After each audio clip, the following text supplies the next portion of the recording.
It's time for connection of the mind, body, and emotions. Welcome to a place where you can unplug, tune in, and create. It's time for Conjuring the Human Spirit with your hosts, Allison Parr Plasha and Shawn Meeks. You're invited. Let's begin. Hello, everyone, and welcome back to Conjuring the Human Spirit.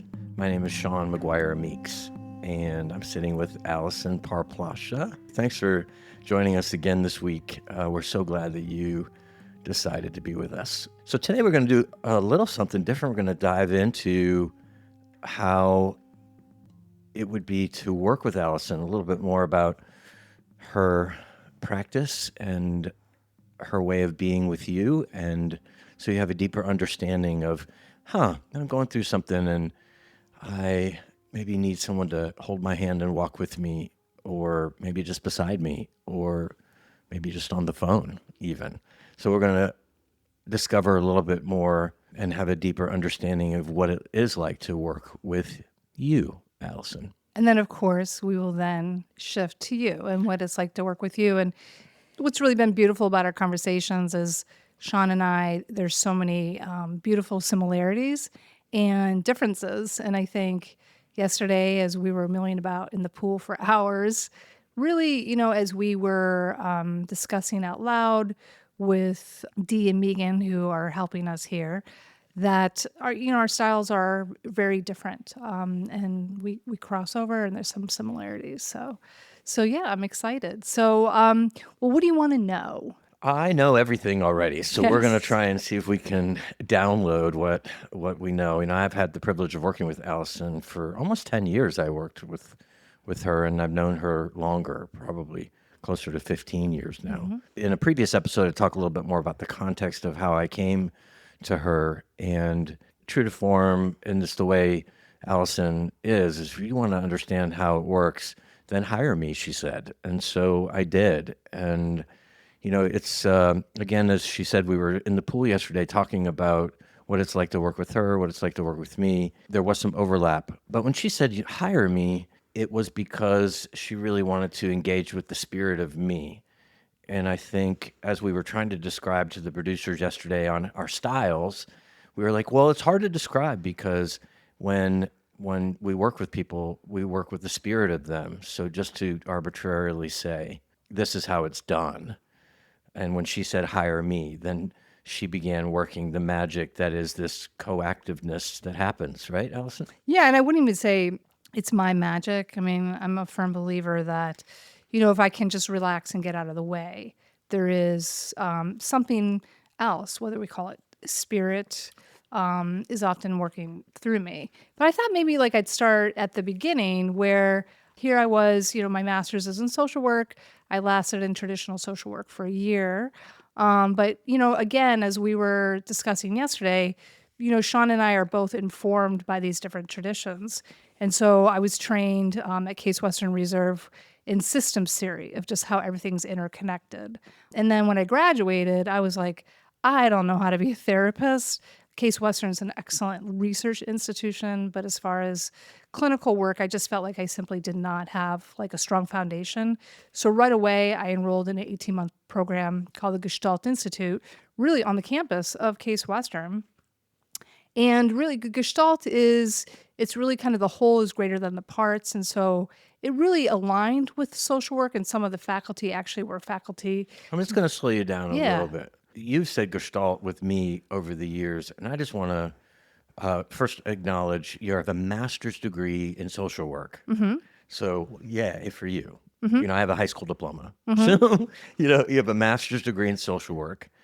And it wasn't, did you say it wasn't resonating with you? I mean, in terms I of, loved every inch of it, but it was a research institution Okay. ultimately. But, I did focus on drug and alcohol addiction because I just knew whatever I chose to do in my life, even if I moved into sales, I would somehow be interfacing on some level with addiction. So that's why I chose it. But, the social work model is beautiful. Because again, they're looking at the whole person. They're just not looking at you as an individual. They're paying attention to your family, your culture, where you live. And I felt like the Gestalt Institute in a lot of ways reinforced that, but then it went even broader. So I really focused on learning, like, how to use the body in therapy. And the body, doesn't lie. So is that what Gestalt is? Like, what does it mean? It means the whole is greater than its parts. So you're, again, like social work, you're looking at the whole person. And then social work really looks at, again, even going, further in different ways. Like family systems and trauma, childhood or otherwise. But ultimately, like, everything's interconnected. And how's that different than Gestalt then? The therapy? The Gestalt was more focused like on also the here and now.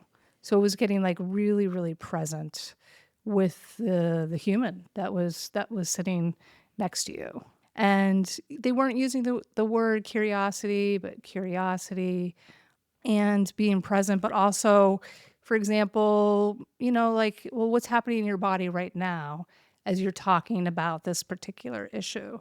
So they really... is it kind of like, where do you feel it in your body? What color is it? It can be all the above.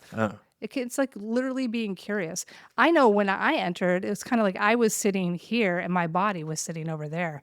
I was so disconnected from my body. Whoa. So I worked with a psychologist for several years who really taught me how to be in my body.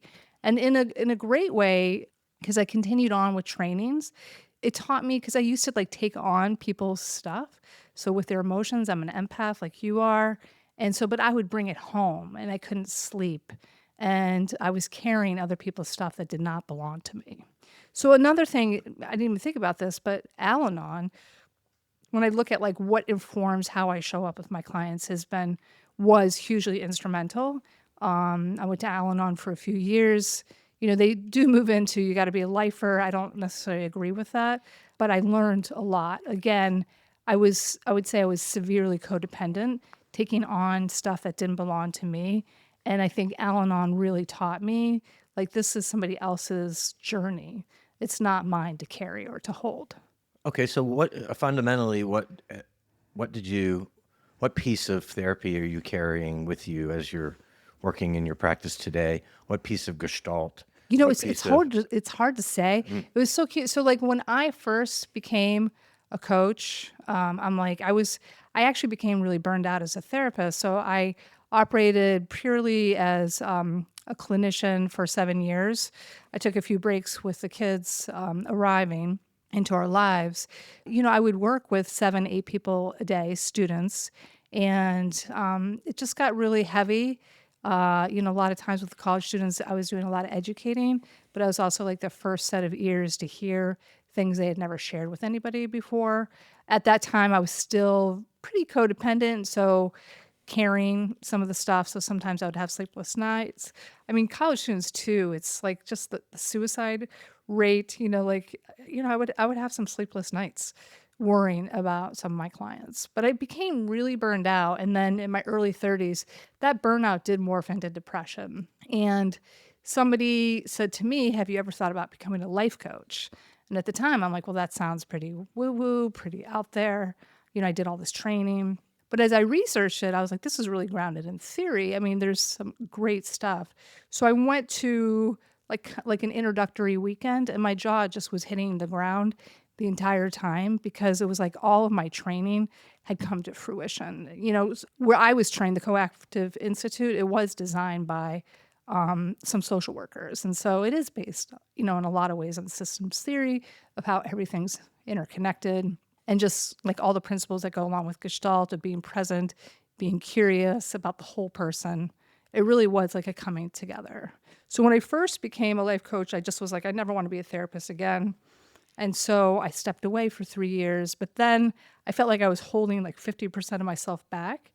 And so after about 3 or 4 years, I started to reinstitute really my earlier learnings and just bringing my whole self to my clients. And so it's hard to even like sift out, am I practicing Gestalt right now? I just kind of show up and give people my all. One of the gifts you have, Allison, is your curiosity. And, having worked with you for so many years, it was really this challenging me on my own perception of myself.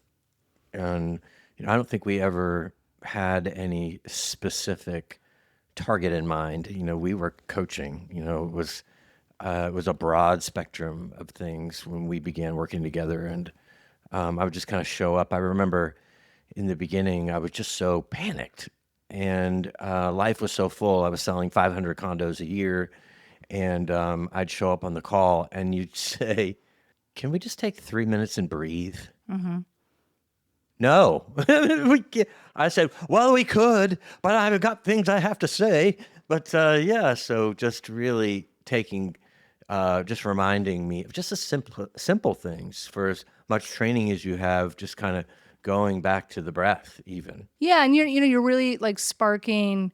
What I loved about the Gestalt Institute, my training, is you're really building safety. And depending on our background, some people feel safe quickly, other people need some time. And so by you pushing back, like, no, I mean, sometimes I know because I've been working with somebody long enough to push right back. But sometimes I'm like, okay, let's just dive in. Where are we going on our adventure today? But that's a big part of how I operate. And so sometimes working with me, it's like it can be a slower process because we're really like, I'm wanting to make sure that my clients feel safe enough. And you can kind of almost like energetically pick up on when they're ready to make the next right move. Tell me more about how you energetically pick up on that. It's kind of like, the pushback. Like I will, I just remember years ago I was working with somebody and, their body language was telling the story of this person was very, very angry. And I think if any of us sitting in the room with this individual, we would say, yeah, this person, their body language is indicating anger. And so I just threw out, like, you seem, angry. Now, some of my clients would be like, I am. Thank you for seeing it. Thank you for acknowledging it. But this person's like, I'm not angry. And their energy was so powerful.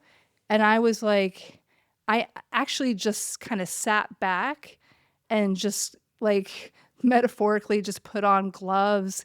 You know what I mean? Like, I'm like, this particular individual needs to be handled with more care and I need to slow down because I can be like intense and I can go fast, but I've learned over the years, like I can also go slow. Yeah, I need fast and in your face, and that's what you gave me.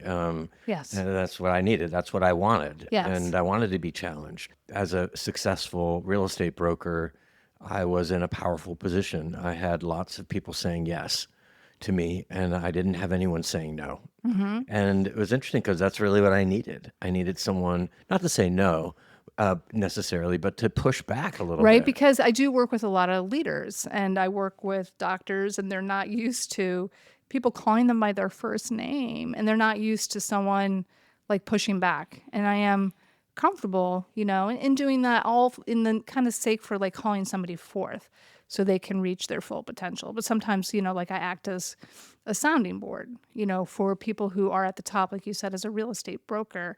It's not like people can go to the board of directors and be like, oh my gosh, like I'm really struggling with some issue going on at home or interpersonally.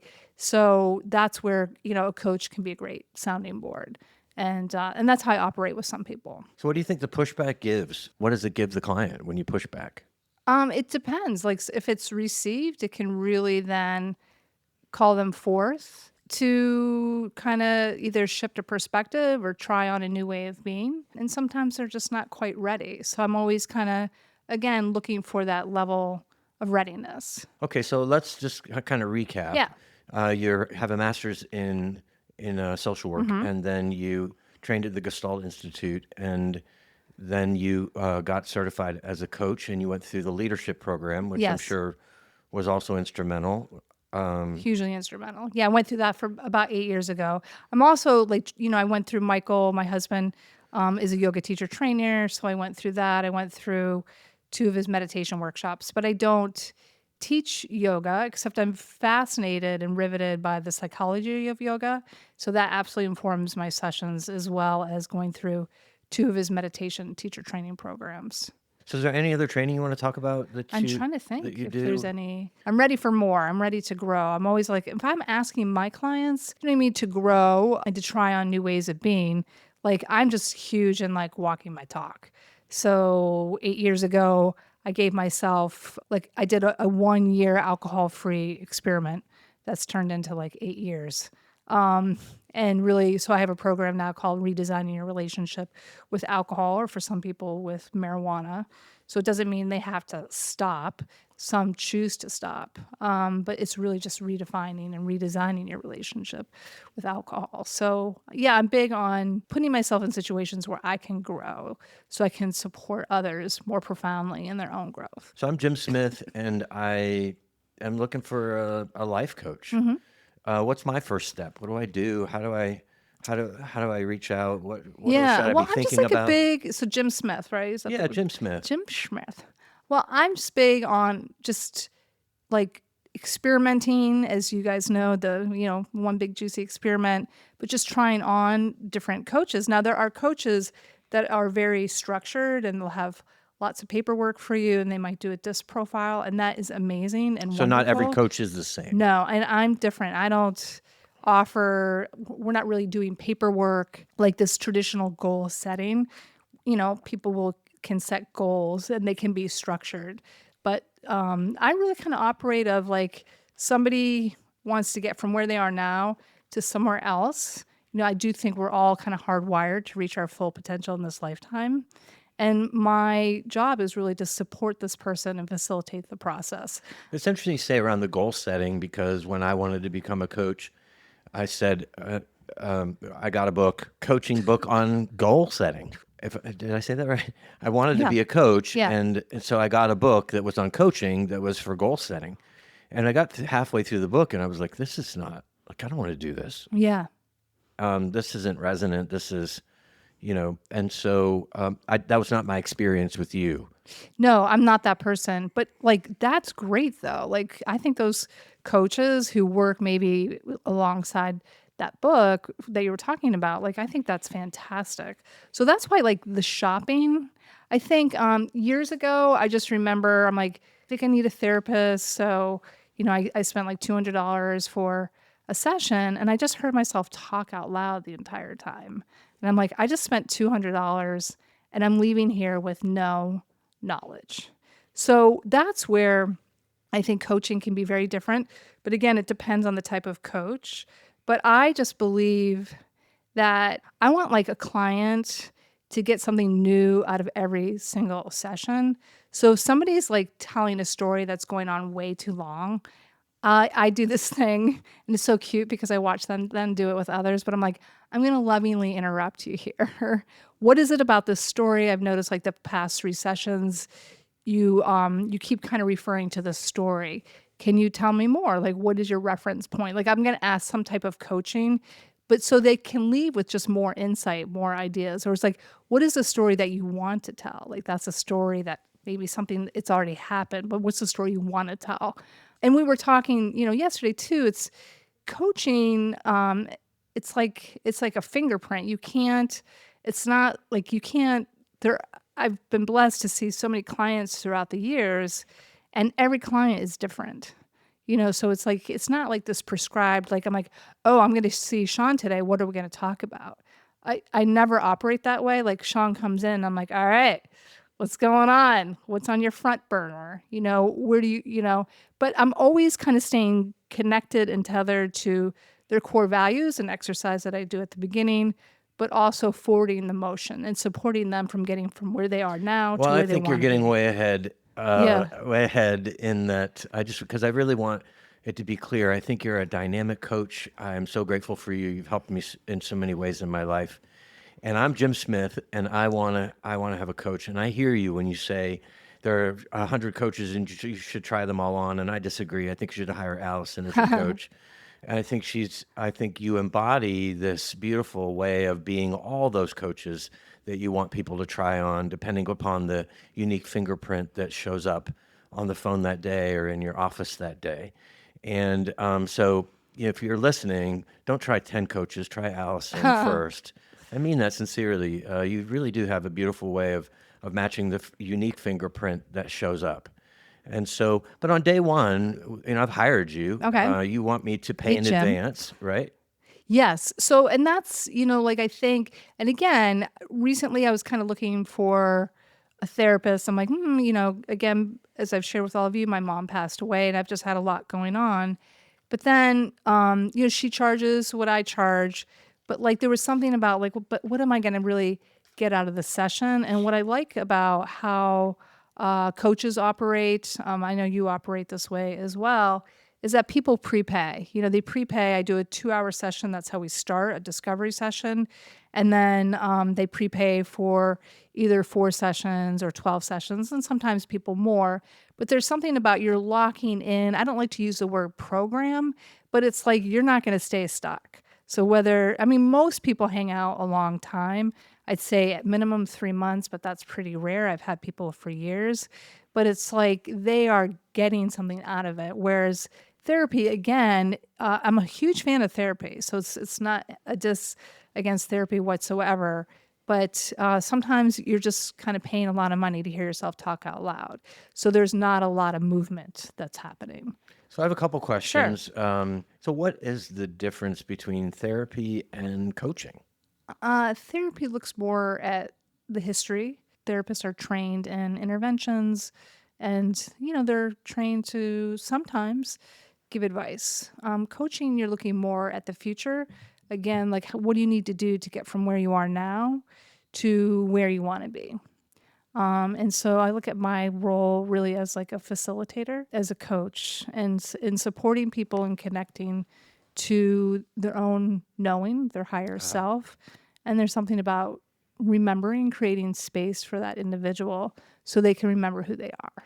Yeah, I think you just said it a minute ago, and I know you've said it in past episodes around that the person you're working with is creative, resourceful, and whole. Oh, I love that. Yes. And so you're drawing out that creativity, the resourcefulness, and the wholeness of that particular person in a coaching session, if I'm hearing you right, versus therapy, where the therapist is whole in their knowledge and they're almost trying to diagnose and then steer. No, not steer, Yeah. but to Sure. get what they think is happening out. Yeah. And again, like every therapist has a different flavor in how they kind of operate and how they're informed. But yeah, ultimately, yes. So I'm Jim Smith. I don't know why I'm Jim Hi, Smith. Jim. Hey, Jim Smith, if you're listening. Jim's, I want to work with you. And you said you could pay for 4 weeks. You can pay for 8 weeks. Some people go for 3 months. Some people go for years like me. So, but let's talk about Jim. Jim wants to work with you. And how long does he have to pay and how much is it? Well, depending on kind of where Jim is in his life, lately how I operate is I'll have individuals, they prepay for that first 2-hour session plus 4 sessions. And that way Jim really gets to check me out, as a coach. I get to check him out just to make sure it's like an appropriate fit. And then most people just keep going where then they prepay for another 4 sessions or another 8 sessions. But 2 hours on the phone with you? And that seems like a long time. What are we doing for 2 hours? Yes. So, we don't get as far as, like, it goes really quite quick. But the foundation of coaching is we use this modality called the Wheel of Life, and it sounds really basic, but we're taking a look at every area of your life. So we're looking at all your relationships, including your relationship to money and health, your mental health, your physical So just to get a visual, right? So we have this wheel. Yes. And it's in 8 pieces. Yes. And each piece of the pie, if you will, Yes. is got a designation to it, being what you just described: what job, friends and family, recreation, physical environment, fun and recreation. Okay, so we're doing that. What do we do with that And wheel? so what we do is, and I dive deeply, like we spend a lot of time, and sometimes we don't even get through the wheel in 2 hours. Wow. Like I used to when I started as a coach. I would get the Wheel of Life in and we do a core values exercise, but we do a deep, deep dive. So it seems really basic, like a pie, but there's tremendous depth to it. So what are we doing with the pie? So we eating then it? we do serving it? We do like a personal assessment. So I'll ask people just like on a scale of 0 to 10, 10 you're blissed out, you're in your dream space, 0 not at all. Where are you in this particular category? And I often, if somebody's very logical, I'm like, hey, for the next couple hours, let's invite logic to leave. Like today, we're going to dream. We're just going to move into that dream space. So if someone starts to mention like 10 in like maybe their career, but their energy is like, yeah, and it would be, and I'm like, not, when someone's talking about their 10, they're like, and then, yes, I would be like a pilot and I would be flying around the world. Like, so I'm really tuning in, and then I'm teaching them to tune in to their energy of what excites them. So what I'm hearing you say is they'll say it's a 10 and talk like it's a 2. Exactly. And you're like, okay, girl, no, Yeah. not that. Yeah. And I try to like add a lot of humor. I'm like, okay, please. And again, it depends, on the person. I'm really kind of matching who they are and where they are. But we do the self-assessment. Now, if I was doing just straight therapy, which I'm no longer doing, but it's like if somebody gives themselves a 2, as a therapist, I'd be like, well, what led to the 2? And what's it feel like to be the 2? And like, where does a 2 live in your body? As a coach, I'm like, hey, let's play with the 10. You gave yourself a 2. So let's dream. Let's talk about. So in other words, what does a 10 look like? Absolutely. If it's a 2, what would a 10 look like? Yeah. So we're not hyper focused. A lot of people want to hyper focus on the 2 and how miserable it is to be at a 2. And we all have to tell our story, and I'll give some space to it, but I'm more interested, and I'm nudging them more towards let's play in the So why sandbox. don't you want them to tell the story? Like what? What's that? Why don't you want them to tell the 2 story? Why do they want to tell it? Why do you not want? Why do you want to move to 10 and not just stay at the 2 give where like they a are? little space, but I think that's a role of therapist.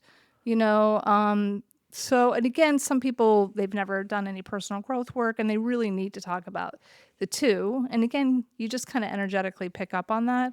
I think what you said to me, if I might, when we were working together, you're like, Shawn, I'm really trying to build resonance in you. Like this really get you excited about what the 2 would look like so you can begin to even dream about it, is what you said.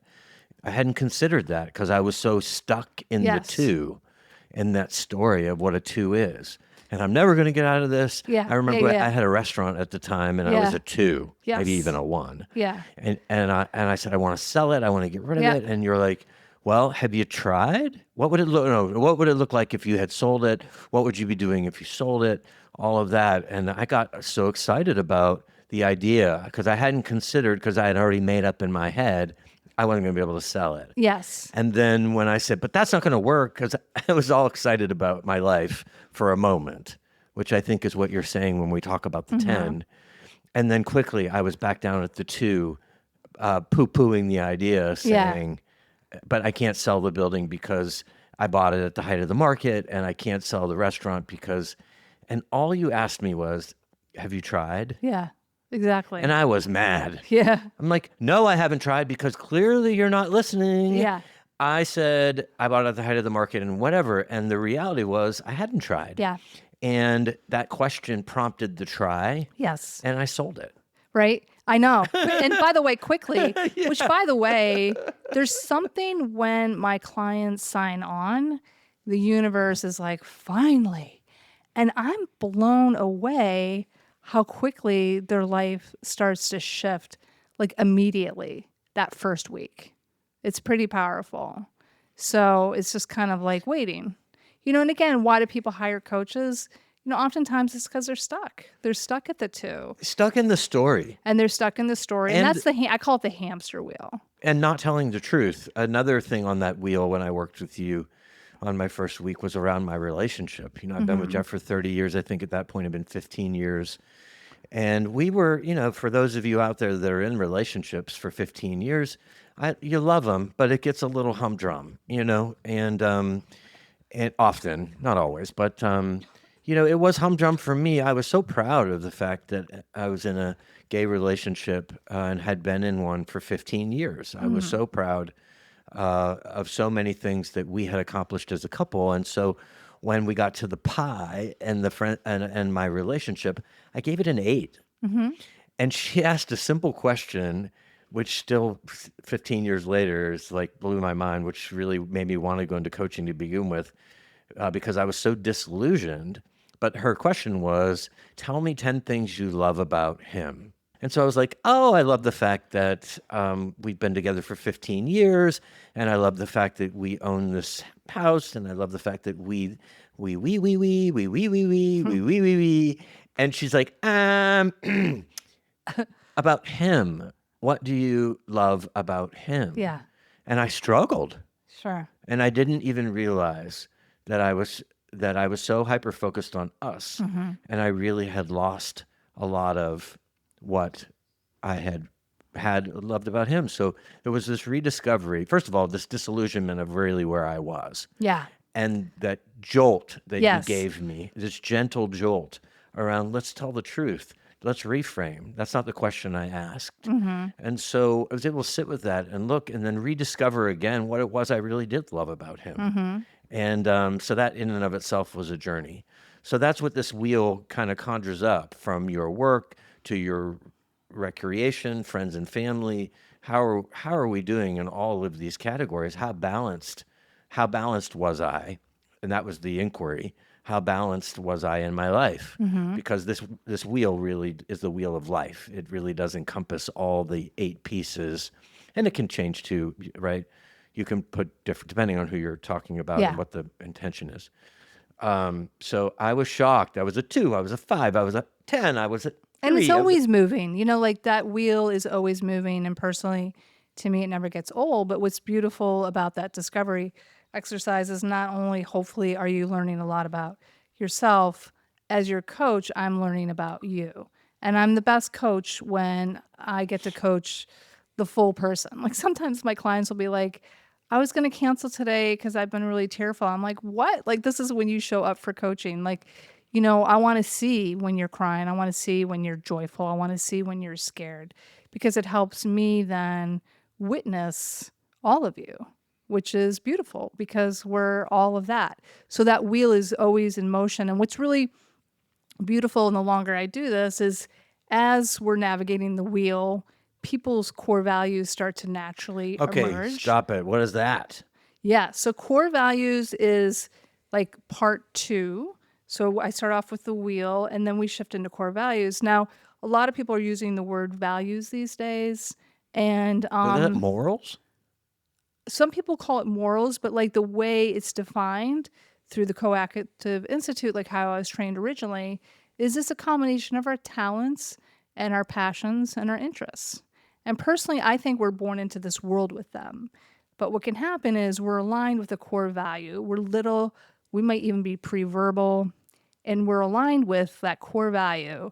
And we get a message from our family or our culture or our peer group, and they're like, what are you doing?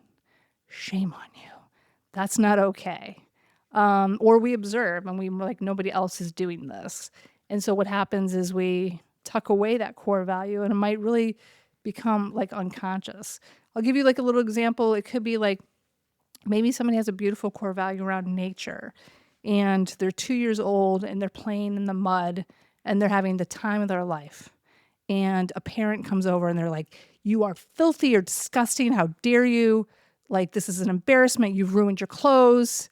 And so that child learns like, okay, this isn't okay. And so they can become disconnected from a core value at that point. So we do an experiential exercise in coaching that's really designed to heighten values. But I think the longer I'm a coach, like I can tell when people are aligned with their core values because they're like jazzed up. I remember years ago we had like concrete poured, and this guy was so passionate about concrete. And I'm like, wow, I never thought about It concrete reminds that me way. of that Sex in the City. Samantha, she sees this guy at the party, and he's this beautiful man, and she walks over and she says, "Hi, my name is Samantha," and he says, "Hey," he's from New York. He says, "Hey," and she said, "What do you do for a living?" He goes, "I lay concrete." She goes, "That's promising." Oh my God, that's hilarious. That Maybe is that's funny. a complete left turn, but that's what I mean, but he was real right? passionate. I lay concrete. Yeah. I mean, but this guy, he was like, like you're in the presence of somebody aligned with their core value where you're like, oh my God, like I want to do that too. And then like later on, you're like, oh my God, I would never want to do that. But it's like infectious when somebody's aligned with their passion. You might see somebody doing something really wacky or they're really eccentric, but they're so joyful. It's, so it's like, I'm looking for that ding, and so that starts to organically emerge when people are doing the wheel of life. And I'm like, well, tell me about the 10. And if they can allow themselves to move into the dream space, I start to kind of see and then track that ding. But yeah, we do an experiential exercise where the person then starts to leave the session and, they've got like 10 or 15 of their top core values. All core values are beautiful. So somebody could, like, their top 3, it could be adventure, and somebody else, it could be 20th on their list. There's nothing right or wrong. They're all beautiful because it's who we are. And again, when we're aligned with our core values, when we design a life that's aligned with our core values, we are joyful. It's when we are not aligned, that's when we feel sad, disconnected, stuck. Okay, so so if you don't get through the wheel of life in 2 hours, Yeah. then you just continue along, right? So and then you'll finish up in the next Yeah. session, and then you'll move right into values. And then where do we go from here? Well, then by that time, I've really been blessed of getting to know somebody, but they've identified, often they've identified when they call me or reach out of like what they want to work on. And we start to then work on whatever that is. But it could be like maybe somebody they're just unhappy in their career, but we also coach what's figural. And so this is from my Gestalt training. And figural is like what's like on your front burner.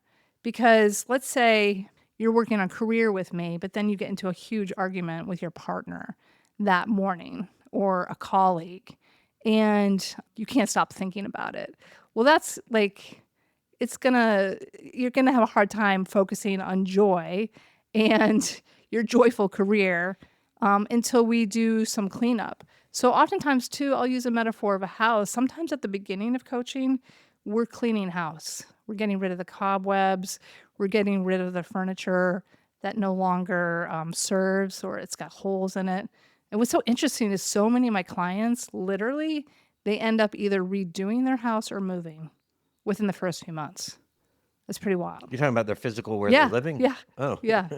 Yeah, so it's kind of like that metaphor becomes literal. So hire Allison as a coach and begin looking for real estate. That's right. Shawn's got some connections. I do. I can refer somebody to you. Okay. So what else needs to be said about how you coach and why someone should hire you? And Yeah, I mean, I'm a stickler for meeting with people once a week. So unless like somebody's really unwell or they're like on vacation, we meet weekly because I look at it as like, it takes a while sometimes for the train to leave the station, but once the train leaves the station, we're building momentum. And I just remember at the beginning of my coaching career, some people were like, hey, can we do like every other week or once a month? And I was like, sure. And then I realized like, oh my God, they're not getting anywhere. And it's like a waste of money. So, it's just like a personal trainer. If you just lift once a week, you know what I mean? You're not going to get very far. There's got to be a consistency. So we coach once a week, just under an hour, 50 minutes. But I think the strong point, and I think it's why coaching is so helpful for people, is I encourage people to be in touch in between sessions. So some people, which I love, they'll text me or email me every single day, like updates. Here's what's working. Here's what's not working. That homework assignment really propelled me forward. That homework assignment just didn't land. I'm doing something different. They'll send pictures of their favorite thing. And then what's nice is the more they're in touch, it's like, I don't know, it's like the universe is also like, yay. And so like things start to come to me. So like a YouTube video comes across, my radar, then I'm like, ooh, that would be perfect for so-and-so. I think they might really benefit from this particular book or this particular event. It's very dynamic. It's very coactive. And it's really beautiful. I'm so blessed with what I do. I absolutely love what I do.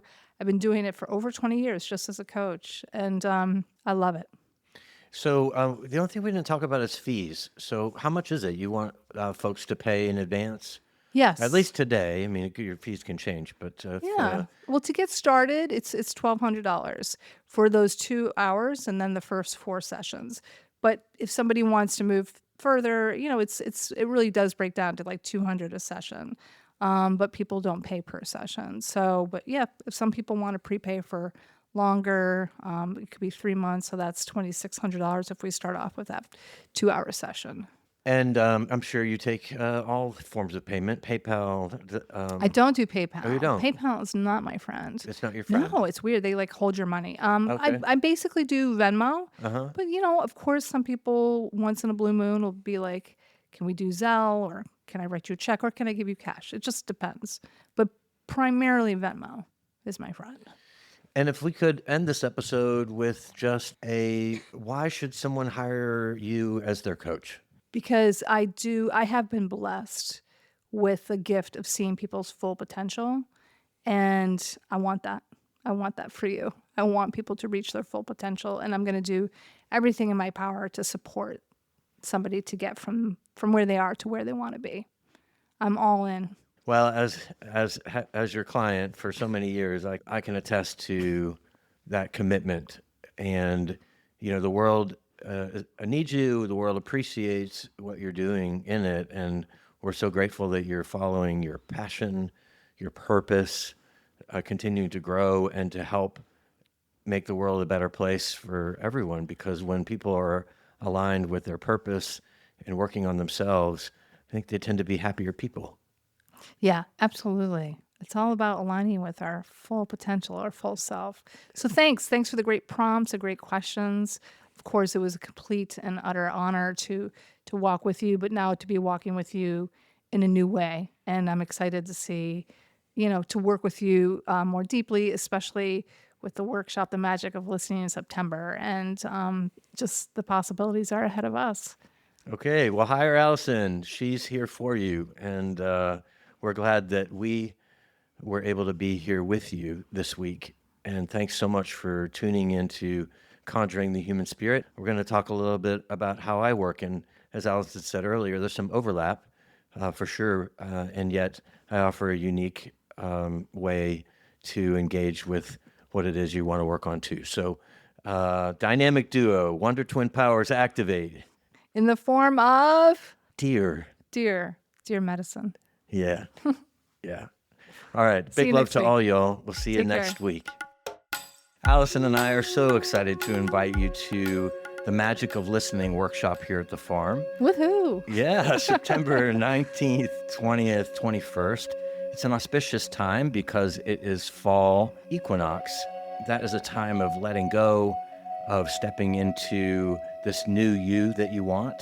So come to the Magic of Listening. You can stay here at the farm. We have accommodations, both cabins and in the main homestead. There's also hotels nearby. If you've got hotel points, there's Hilton and Marriott. The primary thing is we want you here. It's $600 for the weekend, plus your accommodations. Lunch and dinner are always included in the weekend. If you stay here at the farm, then breakfast is included too, and you are in for a treat. Also, let's just get real. I'm so excited to meet all of you because each time we do an episode, I really feel like we are sitting down with all of you having a cup of coffee or a cup of tea or a drink of water. And so I just think it would be absolutely fun and fabulous To do it in real time. Oh my gosh, and to sit side by side and to meet like-minded people really in this incredible space of intimacy and connectivity. Okay, and that's here at the farm. That's Pinehurst, Georgia. That's central Georgia. That's just 2 hours south of Atlanta. There's actually a shuttle even from the airport that will carry you just 20 minutes from the farm. And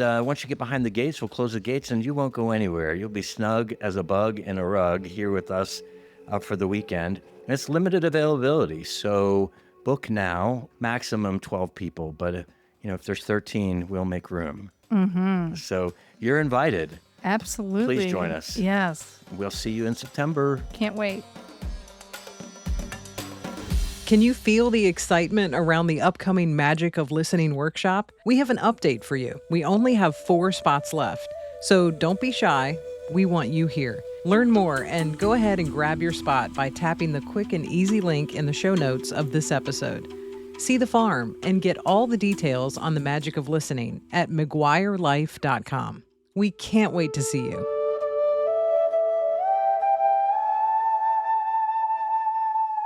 Thanks for listening to Conjuring the Human Spirit. You can connect with us and even make plans to work one-on-one with Shawn at McGuireLife.com and with Allison at viespriecoaching.com. That's espritcoaching.com, or tap the links provided in the description of this episode. Until next time, remember, you're not alone.